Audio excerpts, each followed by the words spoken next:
Assalamualaikum warahmatullahi wabarakatuh. Sobat Misteri Senyum Cekam, semoga saja Anda masih selalu setia bersama kami, channel yang setiap hari selalu menyuguhkan cerita-cerita misteri menarik. Dan kesempatan kali ini kami sudah menyiapkan sebuah kisah misteri yang berjudul Penemuan Jasad Seorang Pelaut. Setelah melibatkan banyak pihak, jasad pria itu pun akhirnya berhasil ditemukan. Pria itu menghilang sejak 10 hari yang lalu. Perahunya ditemukan terombang-ambing di dalam danau oleh seorang nelayan setempat. Diketahui nelayan tersebut adalah teman korban sendiri. Sewaktu ditemukan, jasadnya telah membusuk. Pria itu tenggelam tanpa mengenakan seutas pakaian pun, sehingga membuat banyak sekali dugaan-dugaan aneh yang tersebar luas di tengah-tengah masyarakat. Mereka bertanya-tanya, bagaimanakah kronologinya? Kematian pria tersebut telah membuat heboh masyarakat karena ada salah satu warga yang mengait-ngaitkan peristiwa tersebut dengan sebuah cerita aneh yang menakutkan, sehingga membuat kesannya menjadi semakin ngeri dan menyeramkan. Beginilah cerita aneh yang diungkapkan oleh pria tersebut. Seorang pria yang berumur 30-an sibuk mengeluarkan ikan-ikan hasil tangkapannya tadi malam. Di pagi ini, sepertinya dia bernasib mujur. Ikan-ikan nila dan sembarau tampak berkerumun dan penuh di bawah lantai perahunya. Ketika ditimbang oleh Pak Saudagar, ternyata berat ikan-ikan tersebut adalah 126 kg. Beruntung sekali pria yang bernama Firdaus itu mampu meraup gaji sebanyak 7 juta rupiah lebih hanya dalam waktu 1 malam. Luar biasa. Namun ada yang janggal. Entah mengapa raut wajah Firdaus bukannya tampak tenang, tapi malah seperti orang yang sedang bingung dan juga heran. Ada sesuatu yang mengusik relung hatinya. Aneh sekali. Begitu tuturnya kepada salah satu temannya yang melihat sesi penimbangan. Apa yang aneh? Begitu tanya temannya itu setelah Pak Saudagar ikan dan semua orang pergi dari tempat tersebut. Di malam tadi aku melihat sesuatu yang sungguh tak biasa. Sejak bertahun-tahun lalu aku melaut di dalam danau ini, aku belum pernah melihat sesuatu yang seperti ini. Dan sampai pada detik ini pun, aku bahkan masih juga bingung. Bingung antara percaya dan tidak percaya dengan apa yang aku lihat tadi malam. Kata Firdaus pada Amin. Apa yang kau lihat? Tanya Amin, datar bercampur dengan rasa penasaran. Firdaus pun mengangkat tangan kanannya, memberi isyarat agar Firdaus menunggunya sebentar. Dia segera menaikkan perahunya tersebut ke daratan, setelah itu mengambil posisi tempat duduk. Kemudian mulailah dia bercerita. Tadi malam sekitar pukul 2 dini hari, aku terbangun dari tidur. Saat itu kudengar suara angin ribut di luar mengempaskan pintu gubuk bambuku dengan begitu dahsyat, hingga membuatku terperanjat dan terbangun dari tidur. Hujan lebat juga terdengar risih menimpa atap rumah bambuku di dalam danau. Rasanya pondok bambu kecilku yang berdiri di dalam air itu hampir saja terbang dirobohkan oleh badai angin yang mengamuk. Akan tetapi sekitar 10 menit kemudian, tiba-tiba saja badai dan hujan lebat itu menghilang dan lenyap. Semuanya kembali tenang dan sunyi. Aku segera keluar dari gubuk untuk melihat situasi yang ada di luar. Syukurlah semuanya tampak baik-baik saja. Rintik-rintik hujan pun juga telah lenyap. Aku segera menarik dan mengangkat pesapku dengan memutar roda untuk menggulung talinya, agar jaring pesapku itu bisa terangkat dengan mudah. Pesap adalah sebuah alat yang berupa jaring segi 4 yang direndam ke dalam air. Setiap sudut sisinya ada tali yang menjadi kontrol. Apabila talinya ditarik, maka keempat sisi sudut jaring pesap itu dengan otomatis juga akan ikut terangkat dari dalam air. Agar mengangkat jaring tersebut menjadi lebih mudah dan ringan, maka para nelayan membuat penggulung tali yang berupa roda. Jika roda itu diputar ke belakang, maka tali jaring pesap tersebut pun juga akan terangkat. Jika saat itu ada ikan yang berenang di atas pesap tersebut, otomatis mereka pun juga akan ikut terangkat ke atas dan terjebak ke dalam jaring segi 4 tersebut. Saat jaring pesapku itu terangkat ke atas, ternyata lagi-lagi tidak ada satu ekor ikan pun yang terlihat melompat di dalamnya, kosong. Sejak pertama kali aku tiba di sana waktu Isya malam tadi, hingga ke pukul 2 dini hari, Aku belum juga mendapatkan satu ekor ikan pun, hingga aku pun memutuskan untuk pulang ke rumah dengan perahuku. Sebelum pulang, aku kembali menurunkan jaring pesapku itu ke dalam air dengan cara memutar roda tersebut ke bagian depan.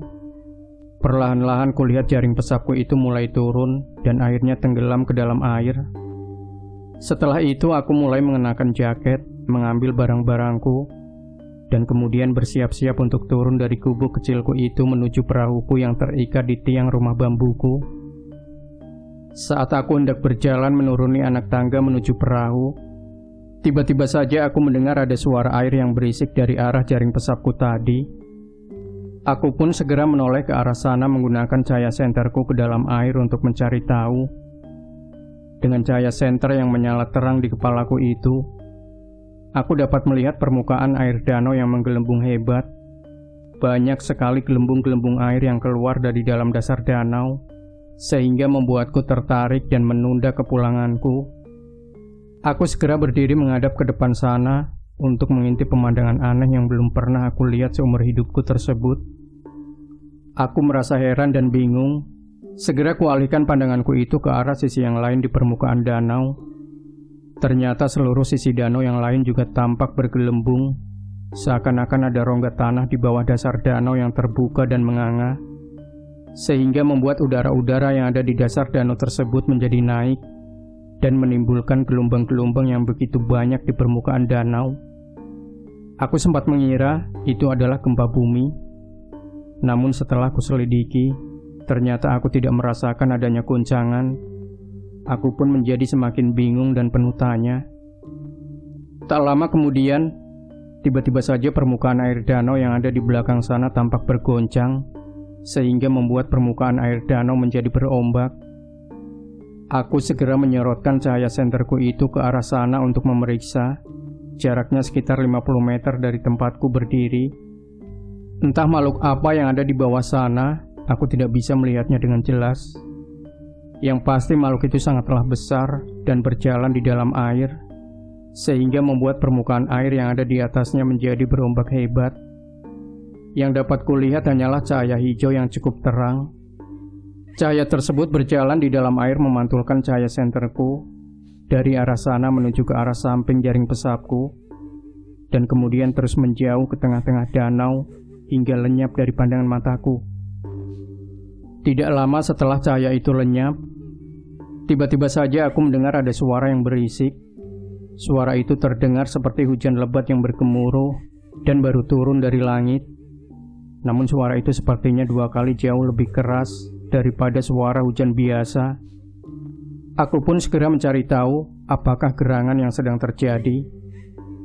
Segera kualihkan pandanganku ke arah daratan yang berjarak sekitar 200 meter dari tempatku berada. Namun aku tidak menemukan hujan. Saat aku mengarahkan cahaya senterku itu ke arah permukaan air danau, aku pun menjadi sungguh begitu kaget. Aku melihat ada banyak sekali ikan-ikan berenang di sana. Mereka meloncat-loncat dari dalam air ke permukaan danau menuju ke arah rumah bambuku ke tengah danau. Aku melongo di tempat, tidak bisa berkata banyak. Pemandangan itu sungguh menakjubkan dan membiusku. Tak lama setelah itu ikan-ikan tersebut kemudian beranjak ke arah rumahku, tempat di mana jaring pesapku berada. Sisik-sisik ikan tersebut tampak mengkilap memantulkan cahaya senterku yang menyorot terang ke dalam dasar laut. Melihat hal tersebut, lantas aku pun segera memutar roda jaring pesapku untuk mengangkatnya. Aku sungguh kaget. Roda pesapku itu terasa begitu berat. Aku harus memutarnya dengan sekuat tenaga, hingga jaring pesapku itu pun akhirnya berhasil terangkat. Saat jaring pesapku itu terangkat ke atas, aku pun kembali menjadi kaget. Jantungku berdebar. Sungguh aku belum pernah melihat ada ikan yang sebanyak itu masuk ke dalam jaring pesapku. Ribuan ekor ikan tersebut meloncat-loncat dari dalam jaring, berusaha untuk keluar menyelamatkan diri mereka. Aku pun segera mengambil ikan-ikan tersebut dengan jaring tangkai yang biasa kupakai, lalu kemudian kumasukkan ke dalam perahu. Sebagiannya lagi kusimpan ke dalam jaring penyimpanan ikanku. Karena kapasitas perahuku tersebut sudah tidak muat lagi untuk menampungnya. Dari pukul 3 dini hari malam tadi sampai fajar berlalu, barulah aku selesai membereskan semuanya. Firdaus mengakhiri ceritanya sembari menyalakan rokok. Percakapan mereka pun berakhir. Setelah percakapan di pagi itu, Amin tidak pernah lagi melihat Firdaus. Karena di hari yang kedua, Firdaus dinyatakan hilang. Amin menemukan perahu temannya itu terombang-ambing di tengah danau di pagi hari. Saat itu, ia menduga bahwa tali pengikat perahu Firdaus tersebut putus akibat hempasan ombak, sehingga perahu itu pun lepas dan terseret oleh angin dan ombak. Amin pun segera mengikat perahu tersebut ke perahunya. Lantas kemudian mengantarkan perahu itu ke gubuk bambu milik Firdaus di sisi barat danau. Saat ia tiba di tempat itu, ia pun bingung karena tidak menemukan Firdaus di sana. Ia melihat sekeliling tempat itu tampak kosong, tidak ada Firdaus. Yang ada hanyalah baju, celana, rokok dan juga sandal milik Firdaus yang tergeletak dan terlipat rapi di lantai bambu. Amin segera berteriak untuk mencari temannya tersebut, namun Firdaus tidak menjawabnya. Semenjak hari itu Firdaus pun dinyatakan hilang. Berita hilangnya Firdaus pun mulai menyebar luas di tengah masyarakat. Banyak pihak yang turut membantu pencarian ke lokasi. Sebagian ada yang menyelam ke dalam air menggunakan oksigen. Setelah 9 hari pencarian, tepat di hari yang ke-10, akhirnya jasad Firdaus pun ditemukan di bibir danau. Jasadnya telah menggembung dan juga membusuk. Apakah kematian Firdaus itu ada kaitannya dengan cerita aneh yang pernah dia ceritakan kepada Amin? Entahlah. Akan tetapi banyak sekali warga yang percaya bahwa kematian Firdaus tersebut adalah akibat dari pesugihannya dengan Dewi Air. Dalam 2 bulan belakangan, diketahui bahwa Firdaus seringkali menemui dukun untuk meminta kaya. Dia juga kerap kali terlihat mendatangi tempat-tempat yang dianggap keramat dan mistis untuk meletakkan sesajen. Setelah melalui penyelidikan polisi, diketahuilah bahwa Firdaus meninggal akibat tenggelam. Menurut hasil penyelidikan, ternyata di malam kejadian ada angin kencang yang disertai dengan badai. Angin dan ombak tersebut membuat tali perahu Firdaus terlepas dan putus, sehingga membuat perahunya hanyut. Melihat perahunya yang hanyut tersebut, lantas Firdaus pun segera berenang untuk mengejarnya. Saat itu Firdaus mengira bahwa jaraknya dengan perahunya itu tidak terlalu jauh, dan sepertinya ia mampu untuk mengejar dan menggapainya. Karena itulah kemudian dia pun memutuskan untuk melompat dan berenang. Sebelum dia melompat, Firdaus terlebih dahulu melepaskan semua pakaiannya dan melipatnya dengan rapi di lantai, dengan tujuan agar dia bisa berenang dan bergerak lebih cepat untuk mengejar perahunya. Karena jika ia berenang menggunakan pakaian, maka tentulah akan membuat tubuhnya menjadi berat, lambat, dan juga susah untuk digerakkan. Karena itulah kemudian Firdaus memutuskan untuk melepaskan semua pakaiannya tersebut dan melipatkannya di lantai. Setelah itu Firdaus pun melompat ke dalam air dan berusaha untuk berenang mengejar perahunya. Namun naasnya, di tengah-tengah usahanya itu, dia malah kehilangan arah. Karena pada saat itu malam sungguh begitu gelap, dia tidak bisa melihat apapun dan tidak tahu harus kemana. Saat itulah kondisinya pun mulai melemah. Ia kehabisan tenaga dan kemudian tenggelam akibat diterjang oleh angin dan ombak yang datang silih berganti menerpa. Pada akhirnya, Firdaus pun tenggelam dan tewas di dasar danau. Demikian Sobat Misteri Sunyi Mencekam. Tinggalkan komentar Anda, like, share video ini, subscribe channel Sunyi Mencekam, dan kembali nantikan cerita-cerita misteri terbaru dari kami. Wassalamualaikum warahmatullahi wabarakatuh.